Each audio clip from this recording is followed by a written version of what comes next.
রাখাল রাজা মিন্টু মনে করিয়ে দিলেন সেই হ্যামিলিয়নের গল্পের কথা। তার বাঁশির সুরে পিছে পিছে ছুটে যায় হাজার হাজার হাঁস। প্রতিদিন সকালে বাঁশি বাজানো মাত্রই এভাবেই এই হাঁসগুলা সব মিন্টু মিয়ার পিছু নেয়। আর এভাবে বাঁশি বাজাইতে বাজাইতে চলে যায় এক বিল থেকে আরেক বিলে এই হাঁসগুলাকে খাবার খাওয়ানোর উদ্দেশ্যে।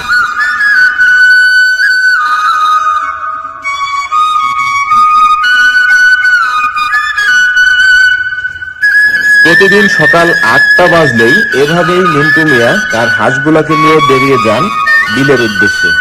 বাড়ি থেকে প্রায় 2 কিলোমিটার দূরে এই হাঁসগুলাকে নিয়ে খাবার খাওয়ান।